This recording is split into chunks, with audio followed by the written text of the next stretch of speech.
Sedikit tidak senang, nada suara Elsa berubah. Apakah kamu sering menginap di sini? Di antara wanita, Elsa tidak mengucapkan kalimat terakhir dengan lantang, karena dia merasa bahwa dia harus bersikap sopan, karena dia baru saja bertemu kembali dengan Gavin. Gavin pasti mengerti sesuatu dari ekspresi dan nada Elsa karena dia kemudian mengangguk sambil tersenyum. Dia benar, dan cemberutnya menjadi lebih jelas ketika dia mengangguk. Senyum Gavin semakin lebar sebelum dia menambahkan, biasanya untuk bekerja. Elsa terkejut, jadi dia menegakkan punggungnya dan bertanya, untuk bekerja? Gavin mengangguk dan berkata dengan sugestif, apalagi? Seketika, semangat Elsa terangkat dan dia berseri-seri dengan gembira. Apakah klub ini milik keluargamu? Gavin mengangguk, iya. Elsa menghela nafas pelan dan menutup matanya, menikmati kebahagiaan singkat. Dia merasa nyaman sekarang. Dari tempat Gavin berdiri, dia bisa melihat sudut bibir Elsa berbicara sendiri. Dia bertanya dan mengarahkan pandangannya padanya. Ada pertanyaan lagi? Elsa segera mengangkat kepalanya. Ya. Apalagi yang ingin kamu ketahui? Gavin memandangnya dengan lembut. Elsa memikirkannya sebelum dia mengucapkan dan bertanya, apakah kamu tidak membenci wanita? Mengapa kamu setuju saya menjadi pacarmu? Gavin berhenti sejenak sebelum menjawab, itu hanya menyangkut orang lain tetapi bukan kamu. Kenapa bukan aku? Karena kau wanitaku. Wajah Elsa memerah. Tetapi dia melanjutkan, kalau begitu, bukankah kamu menjauhkan diri dari wanita? Mengapa kamu memanfaatkan saya tadi malam?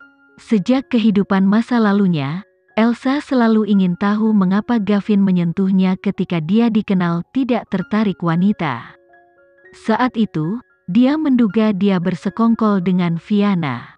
Namun, sekarang dia memikirkannya, pria seperti dia tidak akan bersekutu dengan orang-orang tercela seperti Fianna. Karena itu, dia tertarik untuk mengetahui mengapa dia menyentuhnya, dan mengapa dia begitu terobsesi dengannya. Gavin menatap Elsa dengan genit sehingga dia merasa malu. Kenapa kau menatapku seperti itu? Gavin tertawa kecil. Apakah kamu ingin tahu? Iya. Elsa mengangguk dengan penuh semangat. Biarkan aku menunjukkanmu sesuatu. Gavin terus menatapnya sebelum dia menuju ke layar LCD raksasa di ruang tamu. Dia membungkuk untuk membuka laci dan mengeluarkan sebuah disk. Ketika Gavin memainkannya, dia kemudian berbalik dan menatapnya dengan saksama. Perhatikan baik-baik, Elsa berkedip. Apa yang akan dia tonton? Apakah itu video malam penuh gairah mereka? Tuhan, apa yang dia pikirkan? Dengan mengklik remote control, sebuah gambar muncul di layar LCD hitam. Elsa menyipitkan matanya saat dia memusatkan seluruh perhatiannya untuk menatap layar. Dia sangat ingin tahu apa yang Gavin ingin dia lihat. Serangkaian huruf meluncur di layar dan video mulai diputar. Di kamar yang remang-remang dan mewah, seorang pria berjubah hitam sedang duduk di sofa dengan angkuh, dan tangan menopang dahinya dan sedang mencoba untuk beristirahat. Itu adalah Gavin. Layarnya sangat besar, sehingga Elsa dapat dengan jelas melihat bulu matanya yang panjang dan tebal. Mereka seperti sayap kupu-kupu, begitu indah sehingga dia hampir tidak bisa mengalihkan pandangan dari mereka. Adegan itu megah namun damai. Tidak ada suara yang terdengar. Pada saat itu, seseorang membuka pintu tanpa peringatan, dan sesosok tubuh yang tersandung masuk melalui pintu. Elsa terkejut. Apa dia yang menerobos masuk ke kamarnya tadi malam? Sementara dia masih terdiam dari pandangan, Gavin memerintahkan dengan tegas melalui layar tanpa melihat keluar. Kedua kata itu kasar dan tidak ramah, bahkan Elsa bisa merasakan permusuhan dan ketidaksenangannya melalui layar. Namun demikian, ketika rekannya di layar mendengar suaranya, dia tampaknya kehilangan kendali atas dirinya dan tersandung ke arahnya. Sebelum dia bisa berbicara lagi, dia menerkamnya dan memeluknya seperti gurita. Dia tidak percaya bahwa dialah yang memaksakan dirinya padanya. Apakah itu berarti dia menerobos masuk ke kamarnya dan memperkosanya di kehidupan sebelumnya juga? Kenapa dia tidak memberitahunya tentang ini? Saat itu, dia selalu berpikir bahwa dia memanfaatkannya atau dia bekerja dengan Viana untuk merusak reputasinya. Akibatnya, dia kehilangan segalanya dan dia membencinya karena itu. Namun dia tidak pernah menyangka bahwa dialah yang menganiaya dia. Dialah yang masuk ke kamarnya dan memperkosanya di bawah pengaruh obat-obatan. Meski begitu, dia tidak pernah mengatakan apa-apa dan membiarkannya memukul dan memarahinya tanpa repot membela diri. Elsa langsung merasakan dorongan untuk menangis. Gavin mengamati ekspresi kecewa Elsa dan tersenyum ramah. "Kamu memaksakan diri padaku. Saya tidak punya pilihan lain selain menerima takdir saya." Elsa menurunkan pandangannya untuk menyembunyikan rasa bersalahnya. Setelah dia menenangkan diri, dia mengangkat matanya untuk melihat Gavin dan berkata, "Apakah kamu bodoh? Mengapa kamu tidak melarikan diri?" Dia tidak dapat mengingat apa yang terjadi pada malam dia dibius. Baik di kehidupan lampau maupun kehidupan sekarang, dia tidak tahu apa yang telah terjadi. Begitu dia selesai berbicara, suara lemah dan tak berdaya terdengar dari layar. "Panas sekali. Apakah itu benar-benar kamu?" Sensasi panas dan terbakar menyebar di pipi Elsa. Dia merasa bahwa dia benar-benar mempermalukan dirinya sendiri tadi malam. "Kamu terus memelukku dan menolak untuk melepaskannya. Bagaimana aku bisa melarikan diri?" Gavin tersenyum, tapi ada tatapan misterius di matanya. Dia curiga Elsa mengira dia orang lain tadi malam. Kalau tidak, mengapa dia memberitahunya segala macam hal yang tidak masuk akal? "Jadi, kamu harus bertanggung jawab kepadaku." Gavin memasang ekspresi serius. Elsa mendengus. "Lalu mengapa kamu pergi pagi ini tanpa mengucapkan sepatah kata pun?" Meskipun dia tidur bersamanya, dia tidak kehilangan apa-apa. Apakah dia harus pergi tanpa pamit setelah mendapatkan kesenangan darinya? Gavin terbatuk dengan canggung sebagai jawaban. "Tadi pagi ada hal penting dan saya harus segera pergi." Salahku. Kenyataannya, dia takut dia tidak bisa menerima kenyataan bahwa dia telah tidur dengannya. Apalagi, dia ingin mengamati reaksi aslinya setelah dia bangun. Reaksinya ternyata sesuai dengan harapannya, meskipun dengan cara yang mengejutkan. Elsa tidak memikirkan lebih jauh tentang itu. Sebaliknya, dia mengangguk, dan saat dia hendak mengatakan sesuatu, erangan asmara bergema di telinganya. Baik dia dan Gavin terkejut. Pipi Elsa yang memerah semakin memerah sekarang, karena adegan yang sama sekali bukan untuk anak-anak diputar di layar. Dia benar-benar berharap dia mati. Dia kemudian turun dari lemari anggur, bergegas ke layar, dan mematikannya. Gavin melemparkan pandangan menggoda ke punggung Elsa dan terus mendekatinya. Karena Elsa tidak memperhatikannya, dia menabrak tubuhnya yang besar dan kokoh saat dia berbalik. Dia merintih dan menggosok hidungnya saat dia menatap Gavin dengan cemas. Gavin memeluknya dan menatapnya yang dalam dan tak terduga. "Aku sudah menjawab pertanyaanmu. Sekarang, giliranku untuk bertanya padamu." Ekspresi Gavin sangat sulit dipahami, sehingga membuat Elsa merasa sangat bersalah. Apakah dia melakukan sesuatu untuk meningkatkan kecurigaannya?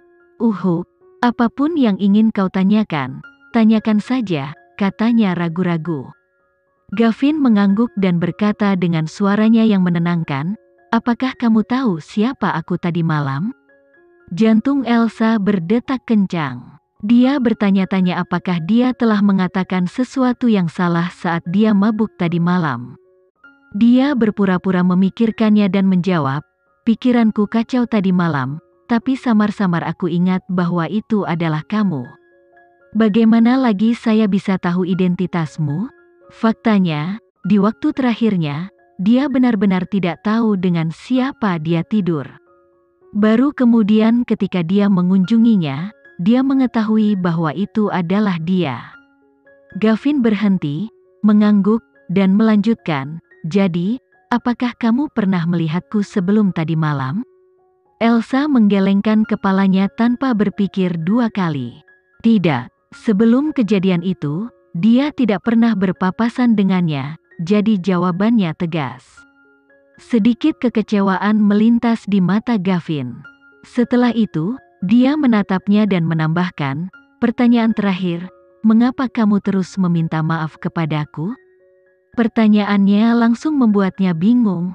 Kenapa dia terus meminta maaf padanya? Bagaimana dia harus menjawabnya? Gavin berkata lagi, "Tidak boleh bohong kepadaku." Elsa gugup. Dia merenung dengan keras sebelum dia mengangkat pandangannya dan menatapnya dengan sikap bermasalah. "Aku sangat menyesal, aku memperkosamu dan aku akan bertanggung jawab padamu." Gavin tidak mengatakan apa-apa. Jelas bahwa Elsa tidak jujur. Dia tidak berdaya, tetapi karena dia menolak untuk memberitahunya, dia akan mencari tahu sendiri. Dia yakin dia akan menemukan jawabannya suatu hari nanti.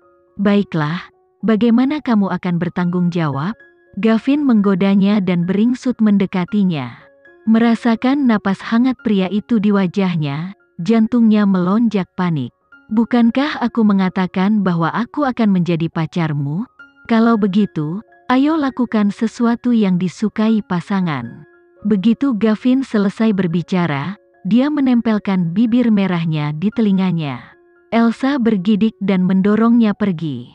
"Tidak sekarang." Seolah Gavin merasa putus asa, dia menyipitkan matanya dan berkata, "Kenapa tidak? Kupikir kita harus saling mengenal dulu. Selain itu, kita tidak boleh membiarkan orang lain tahu bahwa kita bersama tadi malam." Ekspresi Gavin berubah saat mendengar itu. "Apakah sangat memalukan bagiku untuk terlihat bersamamu?" "Tidak, tidak," bantah Elsa.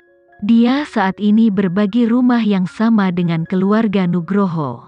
Karena Viana dan Diandra kesulitan membuktikan bahwa dia tidur dengan pria lain, dia tidak bisa melakukannya lagi dengannya. Selain itu, dia juga harus memikirkan cara untuk menghilangkan cupang di tubuhnya, untuk berjaga-jaga. Jika tidak, semua usahanya pagi ini akan sia-sia. Memikirkan hal itu, dia memandang Gavin yang marah dan menyarankan dengan lembut, "Apakah tidak apa-apa bagimu untuk menunggu sampai pertunangan antara aku dan Daniel secara resmi dibatalkan? Kalau tidak, itu akan berantakan." Gavin menjawab, "Selesaikan secepat mungkin." Elsa mengangguk, "Besok, aku akan memutuskannya besok." Ini sepertinya sedikit mengangkat suasana hati Gavin. Dia kemudian menatap Elsa lagi. "Kenapa kamu datang ke sini? Apa yang kamu rencanakan?" Elsa menjawab, "Saya pikir kamu telah menanyakan pertanyaan terakhirmu." Meskipun Gavin yang menyelesaikan masalah keuangan perusahaan Nugroho di kehidupan sebelumnya, dia tidak mau menyusahkannya kali ini. Dia ingin mencobanya sendiri. Itu karena dia tidak ingin orang lain berasumsi bahwa dia menjadi pacarnya karena kekuasaan dan uangnya. "Saya datang ke sini untuk mencari sepupu saya. Dia memberitahu saya tentang betapa menyenangkannya tempat ini, dan ingin saya melihatnya sendiri." Tiba-tiba, Elsa panik. Dia seharusnya menemukan seseorang di sini yang akan berkolaborasi dengan perusahaan Nugroho, tetapi dia malah bertemu dengan Gavin. Ketika Gavin mendengar jawabannya, dia segera mengingat Mario. Beraninya dia membiarkannya mengunjungi tempat seperti ini? Gavin harus memberinya pelajaran. Jika Mario tahu bahwa jawaban Elsa yang membuatnya mendapat masalah, dia akan mengamuk dan merengek tentang betapa malangnya dia. "Lain kali, kamu tidak diizinkan datang ke sini tanpa izinku," Gavin memperingatkan. "Mengapa?" Elsa balas dengan cemberut. "Bagaimana dia bisa mencari mitra bisnis jika tidak di sini?" Gavin mendekat sekali lagi. Hidung mereka bersentuhan, mata mereka bertemu, dan napas mereka selaras. Tidak berarti tidak, kata Gavin dengan posesif, dan bukannya menunggu tanggapan Elsa, dia mencium bibirnya yang menggoda. Mata Elsa membelalak, jantungnya hampir melompat keluar dari dadanya, ketika dia melihat dari dekat wajah tampannya. Ciuman Gavin agak dominan, namun lembut dan melekat. Satu ciuman saja sudah cukup untuk menyalakan api hasrat di dalam diri Gavin. Segera, dia mulai menggerakkan tangannya saat dia mencoba merasakannya. Elsa, yang tersihir oleh ciumannya, tersentak kembali ke akal sehatnya dan segera mendorongnya pergi. Benar, ada sesuatu yang harus aku tangani. Sampai jumpa lagi lain kali. Tersipu merah, Elsa tidak berani melirik ekspresi Gavin. Dia buru-buru keluar dan melarikan diri. Gavin memperhatikan saat dia berlari menuju pintu. Dia berdiri diam dan tidak bergerak untuk menghentikannya, tetapi dia tampak tidak berdaya. Setelah Elsa menutup pintu tanpa berbalik, dia menunduk dan menghela nafas. Tidak apa-apa, masih ada banyak waktu. Elsa berlari keluar ruangan dengan jantung berdebar kencang. Dia mengangkat tangannya dan menamparkan pipinya yang merah cerah. Itu terlalu berbahaya. Seandainya dia tidak cukup cepat, dia akan menghancurkannya lagi malam ini.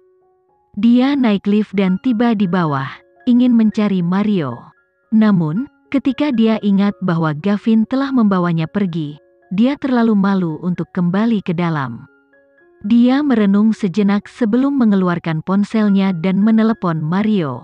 Mario dan orang-orang lainnya di ruang pribadi berkumpul di sekitar Aska, yang telah mengartikulasikan perintahnya dengan jelas.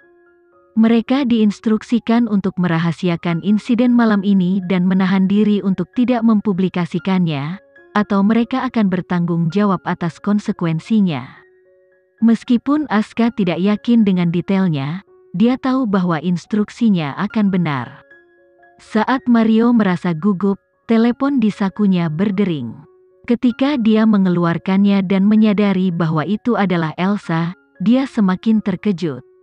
Elsa seharusnya bersama Gavin sekarang, bukan? Terlepas dari keraguannya, dia minta izin dari Aska dan berlari keluar ruangan dengan teleponnya. Elsa, kamu di mana? Aku di bawah. Bisakah kamu pergi sekarang? Tunggu, aku akan segera turun. Mario berjalan menuju lift setelah dia menutup telepon. Ketika dia tiba di lantai pertama, dia melihat Elsa bersandar di dinding dan menunggu. Elsa tahu apa yang dia maksud, jadi dia memotongnya dengan mata menyipit. Aku tahu apa pertanyaanmu, tapi ayo keluar dari sini dulu, dan kita bisa bicara di dalam mobil. Tanpa pilihan, Mario hanya bisa menekan keinginannya untuk menanyainya. Begitu mereka berada di dalam mobil, Mario tidak dapat menahannya lagi. Elsa, katakan padaku, sejujurnya, ada apa denganmu dan Gavin? Elsa menggosokkan jarinya dan ragu-ragu. Setelah beberapa saat, dia bergumam dengan kepala tertunduk, tadi malam, saat pesta ulang tahun Fiana, aku minum yang dibubuhi olehnya. Entah bagaimana aku pergi ke kamar Gavin. Mario terkejut dengan penjelasan Elsa. Maksudmu tadi malam, kamu dan Gavin tidur berdua? Elsa mengangguk dengan canggung, iya. Mario terkejut pada awalnya karena dia merasa sulit untuk percaya. Gavin terkenal tidak tertarik kepada wanita, bukan? Jadi, apa hubunganmu dengan dia? Elsa berkata, apakah kamu tidak mendengarku? Saya pacarnya. Mario melemparkan pandangan skeptis pada Elsa. Apakah kamu mengenalnya sebelumnya? Tidak. Elsa menggelengkan kepalanya. Mario menjawab, sungguh keberuntungan. Kemudian, dia mengerutkan kening dan melanjutkan, tapi kamu mengatakan bahwa kamu tidak sengaja memasuki kamar Gavin, karena Fiana menuangkan minumanmu? Elsa mengangguk. Untungnya Gavin yang kutemui. Jika itu orang lain. Kalau dipikir-pikir, Elsa sekarang menyadari betapa beruntungnya dia menerobos masuk ke kamar Gavin sambil mabuk. Mendengar itu, Mario mencibir, "Fiana, sudah kubilang dia tidak baik, tapi kamu menolak untuk mendengarkan?" Tatapan Elsa menjadi gelap dan ada nada dingin di nadanya. "Saya buta, tapi apapun yang mereka lakukan padaku, aku akan memastikan mereka membayar semuanya 10 kali lipat." Tapi Diandra lebih licik, dan juga penyihir tua itu. "Kamu harus berhati-hati saat berurusan dengan mereka." "Saya tahu." Mario tiba-tiba bingung. "Kalau begitu, mengapa kamu masih membantu perusahaan Nugroho? Kamu harus membiarkan mereka merasakan obat mereka sendiri, dan membuat mereka menderita." Tak seorang pun di keluarga Sucipto mau repot-repot menghibur keluarga Nugroho. 12 tahun yang lalu, ketika kakak perempuan Elsa, Clara dan ibunya, Naomi meninggal dunia, keretakan terjadi di antara kedua keluarga. Seandainya Elsa bukan putri kandung Naomi, Mario tidak akan begitu dekat dengannya. Hari ini, keluarga Nugroho akhirnya mendapatkan apa yang pantas mereka dapatkan. Namun sepupunya yang bodoh bertekad untuk menyelamatkan keluarga Nugroho. Setelah merenung sejenak, dia tidak bisa menahan amarah di dalam dirinya lagi dan berkata dengan lembut, "Aku juga tidak peduli dengan mereka, tetapi pada akhirnya, setengah dari perusahaan Nugroho adalah hasil dari usaha ibuku." Dan penyihir tua itu berkata bahwa jika aku tidak membantu menyelesaikan masalah keuangan mereka, dia akan. Ketika dia sampai pada ini, Elsa berhenti berbicara. Dia enggan mengungkapkan kepada Mario seperti apa hidupnya dengan keluarga Nugroho. Apa yang akan dia lakukan? Mario sangat marah. Tanpa melihat ke atas, Elsa berbisik, "Dia akan memindahkan ibu dan adikku dari kuburan keluarga Nugroho." Beraninya dia. Begitu Elsa menyelesaikan kalimatnya, Mario berteriak dengan marah. Elsa menghela nafas tak berdaya. Karena, untuk orang seperti dia, tidak ada yang dia tidak berani lakukan. Mario kesal dengan tindakan Nyonya Tua Nugroho. Dia memandang Elsa dan berkata, "Elsa, dengarkan baik-baik. Keluarga Sucipto dan Nugroho mungkin telah memutuskan hubungan mereka, tetapi kakek tidak akan menutup mata terhadap masalah yang melibatkan bibi dan sepupuku. Jika dia ingin melakukan itu, kami tidak keberatan membuat sesuatu lagi." Apa yang dikatakan Mario menyentuh Elsa. Baik dalam kehidupan masa lalu dan saat ini, dia diam-diam banyak membantunya tanpa sepengetahuan orang tuanya. "Aku tahu kamu marah, tapi jika kamu ingin membuat sesuatu, dia akan menggunakan masalah kuburan untuk mengancam kalian semua. Ibu dan saudara perempuan saya dimakamkan di kuburan 12 tahun yang lalu, dan saya tidak ingin mengganggu mereka karena hal ini. Selain itu, kakek tidak sehat selama 2 tahun terakhir. Tidak akan ada gunanya jika dia marah." Ketika dia mengingat bagaimana kakeknya menjadi tidak sadarkan diri dan akhirnya meninggal karena masalah ini, Elsa mengingatkan Mario, "Karena kamu harus berjanji padaku." "Kakek tidak boleh belajar tentang ini." Mario mendengarkan dengan cemberut di wajahnya. "Dimengerti, jadi apa yang ingin kamu lakukan sekarang? Minta bantuan Gavin?" Elsa menggelengkan kepalanya. "Aku tidak ingin menyusahkannya." "Kenapa tidak? Dia orang paling berkuasa di ibu kota, dan lebih baik kau mendapatkan bantuannya daripada bantuan orang lain." Mario memandangi sepupunya seolah-olah dia adalah seorang idiot. Menundukkan kepalanya, Elsa mengusap jarinya dan berbisik, "Aku tidak ingin dia berpikir bahwa aku menjadi pacarnya karena uangnya." Mario bingung. "Elsa, kamu tidak jatuh cinta padanya kan?" Elsa merasa malu, "Jangan tanya aku tentang ini lagi. Sederhananya, saya tidak akan mencari bantuannya." Faktanya, dia sangat bingung tentang perasaannya terhadap Gavin sekarang. Dia tidak yakin apakah dia tinggal bersamanya karena rasa terima kasih, atau karena dia benar-benar mencintainya. Lagi pula, mereka bisa meluangkan waktu untuk mengembangkan perasaan mereka satu sama lain.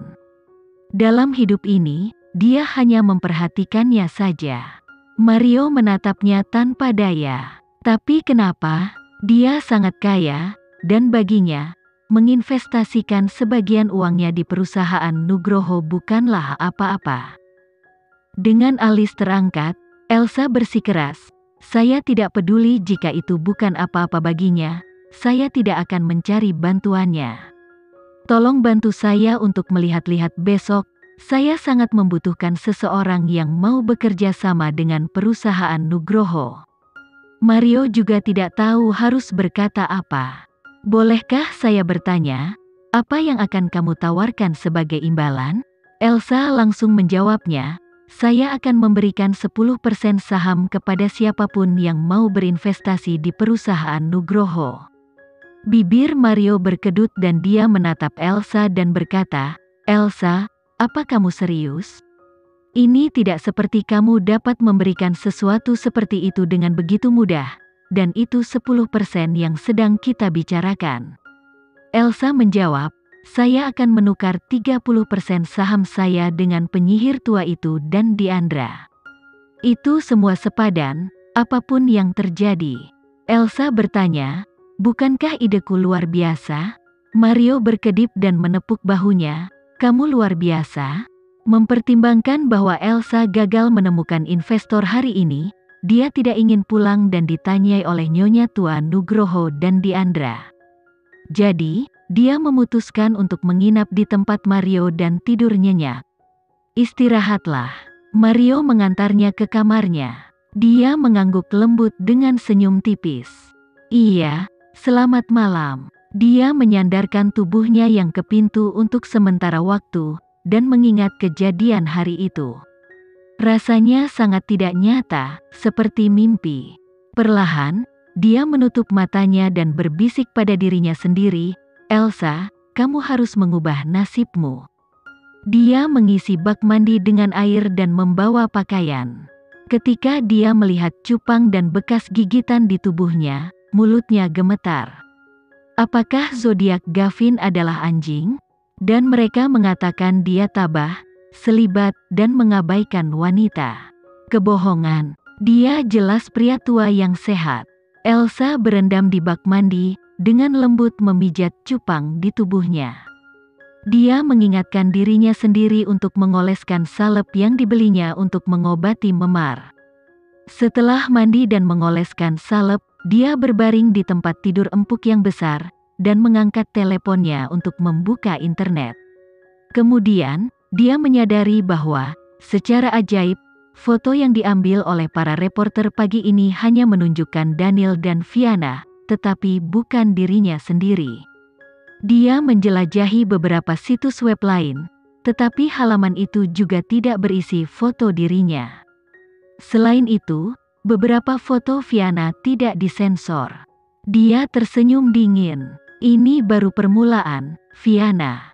Dengan itu, Elsa mematikan ponselnya dan tertidur. Sementara itu, keluarga Nugroho berada dalam kekacauan akibat skandal antara Fiana dan Daniel. "Bu, apa yang dikatakan media? Berapa banyak yang mereka inginkan sebelum mereka bersedia menghapus hal-hal itu?" Fiana berada di ambang gangguan saat Diandra menutup telepon. Diandra menggertakkan giginya. Mereka menolak tawaran itu, dan mengatakan bahwa mereka memiliki tanggung jawab untuk mempublikasikan kebenaran. Fiana menjerit, "Tidak, aku tidak ingin melihat hal-hal itu." "Cukup." Duduk di meja, Harry berteriak dengan ekspresi muram. Tidak hanya perusahaannya yang bermasalah, tetapi juga skandal besar yang meledak di dalam keluarganya. Dia tidak memiliki kedamaian sama sekali. Dengan mata merah, Fiana memanggil Harry tanpa daya, "Ayah, ini semua salah Elsa. Dia membawa ini padaku." Harry, yang mengenakan kacamata berbingkai emas, mendengus dengan kerutan di antara alisnya. "Apakah dia akan melakukan ini padamu, jika kamu tidak main-main dengan Daniel?" Fiana terdiam sesaat, dan Diandra dengan cepat berbicara untuknya, "Harry, bahkan jika Fiana salah, Elsa seharusnya tidak melakukan itu." Sekarang skandal ini meledak di internet. Siapa yang membuatnya malu? Keluarga Nugroho, tentu saja. Nyonya tua Nugroho mengamati percakapan itu dan akhirnya berkata, "Baiklah. Karena masalah ini sudah terjadi, tidak ada lagi yang dapat kami lakukan sekarang dan kami akan memikirkan cara lain besok. Adapun Elsa, kami mengandalkannya untuk menyelamatkan perusahaan Nugroho. Tidak peduli seberapa marahnya perasaanmu terhadapnya, lebih baik kamu menekan emosimu terlebih dahulu." Harry menghela nafas. "Ibu benar. Kami akan membereskan kekacauan ini setelah masalah keuangan perusahaan Nugroho diselesaikan." Fiona mengepalkan tangannya dengan erat saat mendengar ini. Diandra tahu betapa kesalnya Fiona. Dia menarik lengan bajunya dan menatap Nyonya tua Nugroho dan Harry saat dia berkata, "Jika Elsa mendapatkan bantuan dari keluarga Sucipto untuk menyelamatkan perusahaan Nugroho, apakah kita benar-benar akan memberikan 10% sahamnya?" Harry tetap diam, sedangkan Nyonya tua Nugroho mengejek. Ketika saatnya tiba, dia bukanlah orang yang memiliki keputusan akhir. Diandra agak lega ketika Nyonya tua mengatakan itu. Dia memuji, "Kamu benar, Bu. Kamu yang paling bijaksana." Nyonya tua Nugroho dengan singkat mengakuinya sebelum dia bangkit dari sofa sambil menghela nafas. "Sudah malam, mari kita semua pergi tidur." "Oke, Bu, kamu juga istirahat." Fiona menyaksikan, dan matanya merah karena marah. "Elsa, saya tidak akan melupakan ini." Keesokan paginya, Mario sudah berangkat ke perusahaannya. Elsa pasti sangat lelah tadi malam, karena sudah jam 10 pagi saat dia bangun. Dia merentangkan tangannya dan melihat sinar matahari yang keluar dari jendela ke lantai. Secara naluriah, bibirnya membentuk senyum lebar. Sebelum dia buta, dia tidak pernah menyadari betapa beruntungnya dia bisa melihat banyak warna dunia. Hanya setelah dia mandi dan mendapatkan sesuatu untuk dimakan, apakah dia merasa cukup bahagia untuk kembali ke kediaman keluarga Nugroho.